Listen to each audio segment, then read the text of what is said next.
How to Stop Negative, Stressful Thoughts.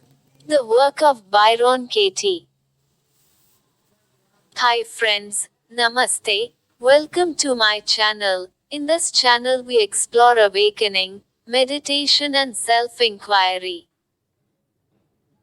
It is estimated that human beings think at least 60 to 80,000 thoughts per day. We can debate on the numbers, but we know that a lot of thoughts appear in our minds. Most of them are not creative or useful but rather causes us stress, fear, anxiety, etc. We have been trying to control them, medicate them down, meditate them down, drug them down, alcohol them down, but they keep appearing. But friends, the good news is, there is a better way of handling and dealing with these thoughts. There is a process called The Work by Byron Katie, in which we question our stressful thoughts and get clarity and peace. It has helped me a lot. There is an interesting story how Byron Katie found the method. I suggest you to Google it and know that story for yourself if you want to. Here, I will introduce you to the process. Basically, we need to identify the stressful thoughts and write them on paper and question them. Now, you can question a single stressful thought, or you can question a lot of stressful thoughts that appeared in a situation, for example, when you were angry with someone, or a circumstance. To question a single stressful thought, there's is one belief at a time worksheet, and to question lot of stressful thoughts in a situation there is judge your neighbor worksheet.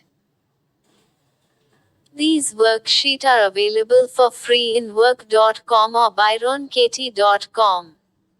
Now, let's take an example of a stressful thought and apply the process. Let us consider this thought, I made a mistake. Now, we will question this thought. Think of a situation where you had this thought. First question is it true? The answer to this question is just one syllable, yes or no. Now, be still and ask yourself this question. I made a mistake, is it true? Your answer may be, yes or no. We will continue with the second question, can you absolutely know that it is true? Again the answer to this question is one syllable, yes or no. Your answer may be, yes or no. We will continue with the third question, what happens when you believe that thought? Here we get in touch with how we feel when we believe that thought in our bodies and minds. We may feel tightness, increased heart rate, uncomfortable sensations throughout the body, etc. When you believe the thought, I made a mistake. The mind shows the past images where you had that thought and also shows future images where you will make the mistake, etc. Now, fourth question is, who or how you would be without that thought, I made a mistake. Here, we drop the thought and notice how we feel inwardly and outwardly. We may feel peaceful, light and more present without that thought, noticing the environment around us and so on.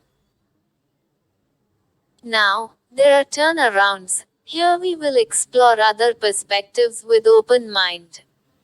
We can turn that thought, I made a mistake, to its opposite. I didn't make that mistake. And find 3 genuine examples where it was true. I will tell my experience with this process. It is amazing, because it helps you see things in different perspectives. It helps me with meditation. I can deal with the Velcro thoughts easily and unattach from that thought or that thought pattern. After a while of doing this work, the questions become internalized and meets with any stressful thoughts arising. For example, let's say the thought something terrible will happen appears, it will be met with, is it true? And suddenly it moves to its opposite, something wonderful will happen. It's amazing how it happens. The questions sometimes arise wordlessly and silently. This work has helped with mental health problems, trauma, relationship, and money, in all areas of life. So, friends, I highly recommend you to learn this process and make use of it in your life and find peace and clarity. I will leave you with a Byron Katie quote. I discovered that when I believed my thoughts I suffered, but when I didn't believe them I didn't suffer, and that this is true for every human being. Freedom is as simple as that. I found that suffering is optional. I found a joy within me that has never disappeared, not for a single moment. That joy is in everyone, always. And I invite you not to believe me. I invite you to test it for yourself. Byron Katie.